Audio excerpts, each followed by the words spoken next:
Olá, Veridiana Martins aqui novamente para falar um pouco mais sobre mediação para vocês. E hoje um tema que eu acho que é bastante importante nós falarmos é sobre a penalidade para o caso de não comparecimento na mediação privada, naquela mediação extrajudicial. Nós sabemos que a mediação é a expressão máxima da autonomia da vontade, né? Tanto das partes de escolherem a mediação como o procedimento adequado, como o resultado final, né, da solução do conflito delas. Isso vem pela própria lei da mediação. Com relação às penalidades, em que pese nós estejamos falando de um processo que demanda a expressão da autonomia da vontade das partes, nós precisamos ficar atentos a algumas coisas. Vamos entender primeiro a ideia de o que vem a ser a autonomia da vontade das partes dentro do contexto da mediação. E isso vem trazido pela própria lei da mediação. Então, a autonomia da vontade é um dos princípios da mediação conforme está lá no artigo 2º. Ele diz assim, artigo 2º, a mediação será orientada pelos seguintes princípios. Inciso 5º, autonomia da vontade das partes. E a lei continua, não se restringe apenas a essa colocação ampla de autonomia da vontade. O parágrafo 2º desse mesmo artigo 2º diz assim, ninguém será obrigado a permanecer em procedimento de mediação. Muitas vezes as pessoas começam o procedimento e depois não querem continuar com outras sessões ou querem encerrar o procedimento muitas vezes no meio de uma sessão. Eu já tive casos como esses, em que a comunicação ali entre elas, as tratativas, chegaram no nível que elas não quiseram, que uma delas não quis continuar e encerramos o procedimento ali. Expressão da autonomia da vontade das partes. Ainda, a lei da mediação traz lá no artigo 18 o seguinte, iniciada a mediação, as reuniões posteriores com a presença das partes somente poderão ser marcadas com sua anuência. Então, como eu falei, as partes vêm para a mediação, participam muitas vezes da mediação e acham que não é interessante continuar, marcar uma nova sessão, ou então para continuar elas querem mais um tempo, mais um prazo. Isso sempre depende da vontade delas. Então, a mediação ela é regida pelo princípio máximo de autonomia da vontade das partes. Mas nós não podemos esquecer que essa autonomia da vontade nem sempre é expressa ali. A autonomia da vontade muitas vezes pode ser expressa em outros momentos. E outro princípio que faz parte da mediação e que faz parte também das relações contratuais é o princípio da boa-fé. As partes podem muitas vezes convencionarem que querem a mediação antes mesmo da situação conflituosa acontecer, como acontece em muitos contratos em que elas colocam uma cláusula compromissória de mediação. Isso é muito bacana porque muitas vezes, no calor do conflito, as pessoas não conseguem pensar de maneira racional e querem partir diretamente para o litígio.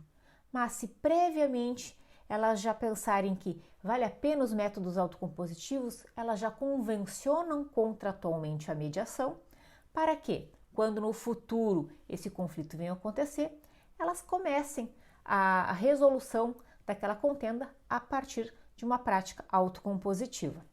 Então, não podemos esquecer disto, desta situação, dessa predisposição anterior à situação conflituosa. Mas aí está. Se nós temos essa predisposição anterior, nós temos essa expressão da autonomia da vontade anterior ao próprio conflito, ela deve ser mantida posteriormente, sob pena, como eu falei, né, de se quebrar o princípio da boa-fé, que é um dos princípios basilares dos contratos e que também vem como um dos princípios da mediação. E como que se faz quando as partes, porventura, não cumprem o acordado anteriormente? Como garantir que isso seja cumprido? A própria lei da mediação traz a possibilidade de se estipular penalidades para o caso de não comparecimento de alguma das partes contratantes.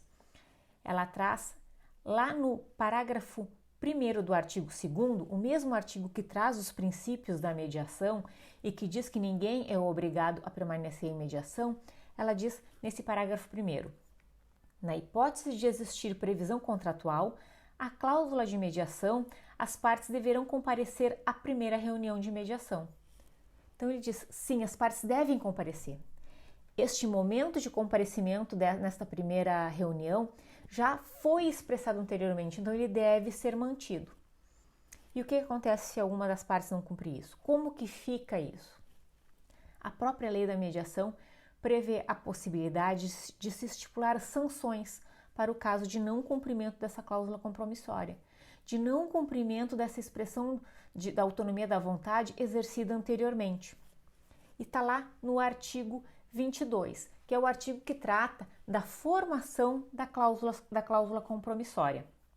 Ele diz assim, artigo 22, a previsão contratual de mediação deverá conter, no mínimo, e inciso 4, penalidade em caso de não comparecimento da parte convidada à primeira reunião de mediação.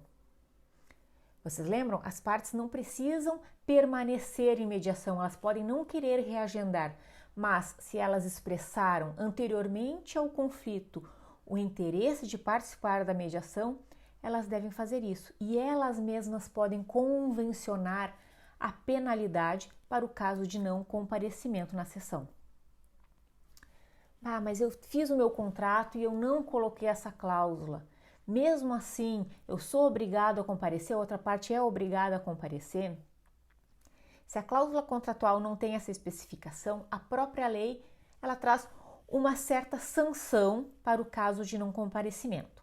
E está lá no mesmo artigo 22, mas aí no parágrafo 2º, inciso 4º, diz assim: não havendo previsão contratual completa, deverão ser observados os seguintes critérios para a realização da primeira reunião de mediação. O inciso 4º diz: o não comparecimento da parte convidada à primeira reunião de mediação acarretará a assunção por parte desta de 50% das custas e honorários sucumbenciais caso venha a ser vencedor em procedimento arbitral ou judicial posterior, que envolva o escopo da mediação para a qual foi convidada. Então, vocês viram? A mediação continua sendo um método autocompositivo que privilegia a autonomia da vontade. Mas esse privilégio deve ser mantido, inclusive, se essa expressão da autonomia da vontade for feita antes do início do conflito. Certo? Não esqueçam disso. Independente do momento que se está da mediação, a autonomia da vontade deve ser respeitada e deve ser cumprida, ainda que a parte tenha exercido lá atrás, antes mesmo do conflito surgir.